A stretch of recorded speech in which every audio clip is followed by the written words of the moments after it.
Sa tuwing nag-iisa, namimiss kita sinta. Di ko mapigil ang sarili sa'yo.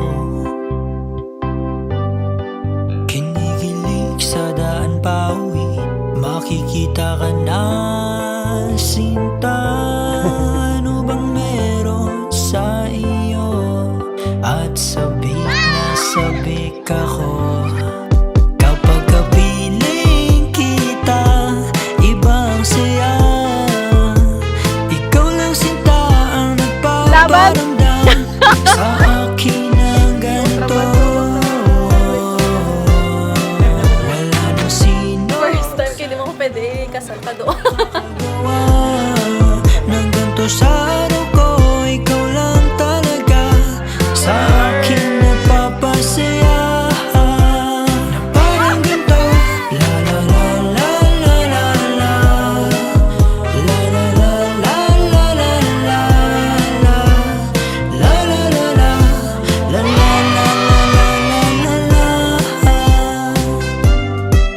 Sa tuwing kasama kita, nawawala ang Tambol ba? pagod ko.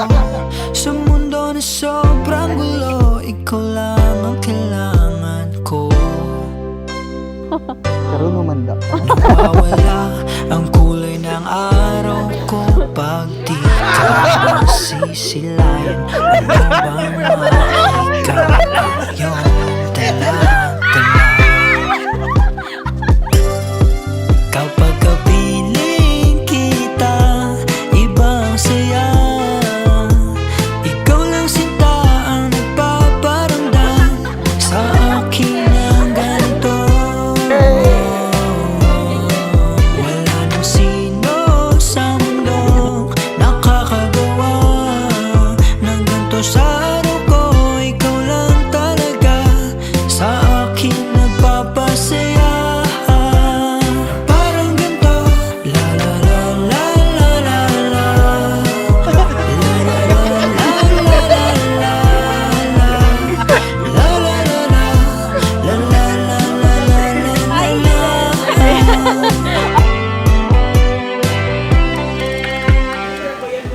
Kayo nga, parang hindi niya ako kapatid. Putol ko na yan. Shana!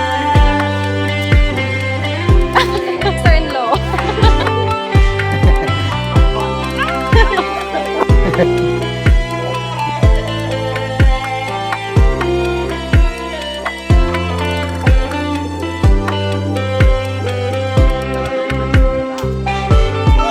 Kapag kapiling kita, ibang saya. Ikaw lang sinta ang nagpaparamdam sa akin ng ganito. Wala nang sino sa mundong nakakagawa ng ganito sa araw ko. Ikaw lang talaga sa akin nagpapasaya. Na parang ganito, la la la la la la la, la la la la la la, la la la la la.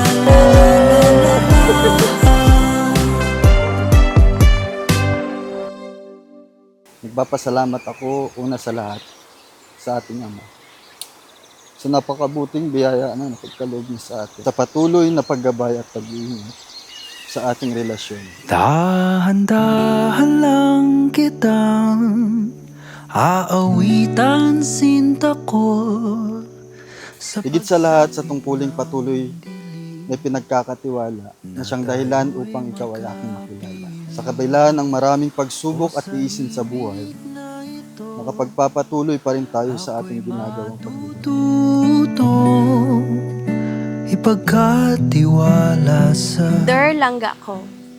Una sa lahat, buong puso akong nagpapasalamat sa ating Ama na pinagkalooban niya tayo ng tungkuling naging daan para makilala natin ang isa't isa. Tungkuling mas inilapit niya tayo sa Kanya. July 9 taong 2022 sa tahanan ng ating isang kaibigan.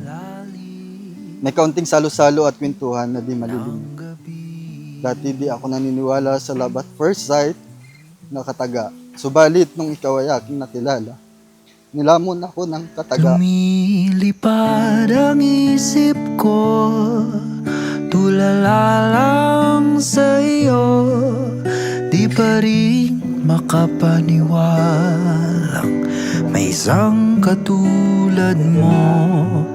Kung sa hangganan na ba? Sa lahat ng ating pinagdaanan, alam ko mahal pa din tayo ng Ama. Dahil pinagkaloob niya sa atin ang ilang taon nating mga ipinagpapanata sa Kanya. Nung unang akala ko mahirap kang lapitan, kaya lumipas ang mga araw. Na walang ibang laman ang aking isip kung paano. Paano ang gagawin? Ang aking ibig ay iyong mapansin. Finally, matawag na ta kang asawa ko. Sa kadugay-dugay nga ginpanata ta. Ng gabi.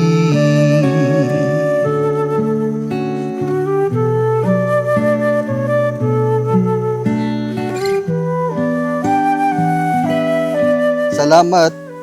Ang aking panata ay tinugon ng Ama. Naghayag ako ng aking intensyon. Subalit, meron kang konting kondisyon. Kung saan, kailangan ko munang kausapin ang iyong mga magulang para sa aking bana. Hindi man naging madali ang buhay abroad, pero isa ako sa mga mapalad na anak niya at pinagkalooban niya ako ng anak niya na makakasama ko sa buhay, lalo na ang makakasama ko sa pagtupad ng tungkulin. Hindi madali ang buhay OFW. Malayo sa mga mahal sa buhay, malayo sa bayang sinilangan.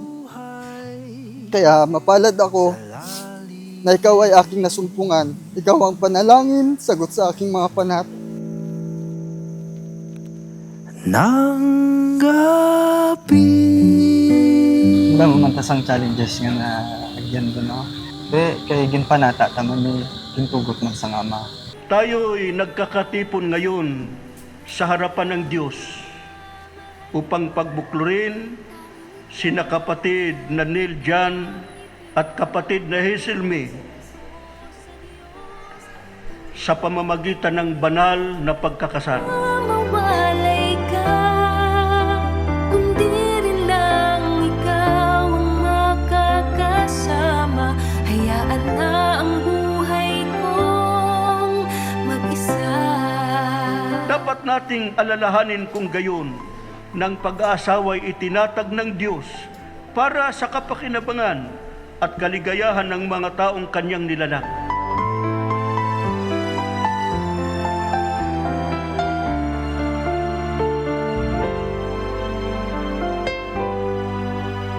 Kay pahalag Uni, basbasan dayon ta sang Ama sa mga kabataan. Madamo pang panahon ng grupo na ito. Simula nang dumating ka sa buhay ko, natutunan ko kung gaano kaganda ang magmahal ng buo. Pinipili kong yakapin hindi lang ang iyong mga ngiti at kabutihan, kundi pati ang iyong kahinaan at araw na hindi tayo perfecto. Sa utos ng Diyos at ni Kristo. Itinuro ng ating Panginoon Jesucristo na sa pagkakasal ay pinapagsasama ng Diyos ang lalaki at babae upang maging isang laman lamang sa paningin ng may kapal. Kaya hindi na sila dalawa kundi isang laman. Ang pinapagsama nga ng Diyos ay huwag papaghiwalay ng tao. Salamat sa Ama. Ako ang pinagpala sa anak niyang biyaya. Ngayon, sa umagang ito, sa harap ng mga kaibigan, mahal sa buhay, at ating Panginoong Diyos, kalakip, tapat na layunin at malinis na hangarin. Dahil para sa akin, ang tunay na pag-ibig ay hindi lang tungkol sa mga masasayang sandali kundi sa pananatili, pag-unawa at pagkapit sa isa't isa sa gitna ng lahat. Naway ang singsing na ito na isang makabuluhang palatandaan ng pangako ay maging sagisag ng kadilisayan at kawalang katapusan ng inyong pag-ibig. Tanging ikaw lang ang tunay na mamahalin ko. Tanging ikaw lang, ito ang ipinapangako ko sa Diyos. lahat ng mga kautosang ito na itinatali sa inyo ngayon ay buong ingat ninyong isasagawa. Ang inyong pagsasama bilang mag-asawa ay magiging matagumpay sapagkat tatamuhin ninyo ang mga pagpapala at paglingap ng Panginoong Diyos. Nangangako ako na maging kakampi mo sa bawat tagumpay at bawat laban ng buhay. Ako ay nangangako, patuloy kang mamahalin, ingatan, aalagaan, sasamahan ka sa lahat ng sandali, sa kasiyahan, kahirapan, mas lalo kang aakayin sa kasiglahan, sa mga pagtupad ng mga banal na tungkulin. Mas palanggaon tapagid ka sa mga panahon nga mag-abot. Kag kaupod sa pagtupad sa aton nga tungkulin habang buhay. Sana hindi ka magbabago. Ilang sandali na lang, haharap na tayo sa Ama, sa ating mga pamilya, at ng mga taong mahalaga sa atin. Masaya ang puso ko dahil ikaw ang ibinigay ng Ama sa akin. Mahal na mahal kita, langga ko. Sa banal na pagtitipong ito, natamuhinawa ninyong dalawa ang masaganang pagpapala ng Diyos. Kapatid na Nel at kapatid na Hazel, tinatanggap ba ninyo ang mga kautosang ito ng Diyos na maging tali at buklod ng inyong pagsasama bilang mag-asawa? Nakatalaga ba kayo na ito'y sumpaan ngayon sa harapan ng Diyos na maririnig ng inyong mga piling saksi at ng kapulungang ito? Opo. Ano man ang plano mo sa buhay, nandito lang ako palagi. To guide you. Alam mo naman kung anong plano ko para sa iyo, hindi lang para sa sarili. 10 segundo Malipayon gid kami nga arena. Nagabot na ang takna nga gid kasal ka na, dapat enjoy ka na sa bag-o mo nga magatukod na pamilya. Kag happy gid kami para sa imo. Mahalin mo si Hazel. Para magtagal kayo, lagi mo siyang intindihin. Pag nag-aaway kayo, understand her lagi. Makababa ka sa kanya. 10 segundo Hawakan ang aking kamay kahit pasmado. Magsisilbing tulay tungo sa di sigurado. Iwan natin silang lahat, tayo muna hanggang sa pagdilat pupurahin. Lahat ng alaala kasama sila, saglit lang. Langga sa pagtahak natin sa panibagong yugto ng ating pakikipagbaka, anuman ang ating masagupa, kahirapan man o pagsubok ng sanlibutan, pangako, ako ay iyong maaasahan. At kung sakaling hindi Congratulations. Walang ga gid na mo.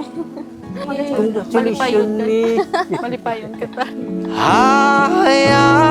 hayaan ng tadhana gumawa. Salamat po. Ako nang bala kami. Pipiliin na ikaw ay laging samahan sa mga panahon na di natin maunawaan. Ang isa't isa ang ating kanlungan sa awa at tulong ng Ama. Lahat ay ating makakayanan. I love you, Langga, asawa ko. Tayo muna. Sa ibabaw ng lahat ng ito, pananagutan ninyong mag-asawa na umibig sa Diyos. Gaya ng isinasaad sa mga aklat ng kautusan, at yung iibigin ng Panginoon mong Diyos ng iyong buong puso at ng iyong buong kaluluwa at ng iyong buong lakas.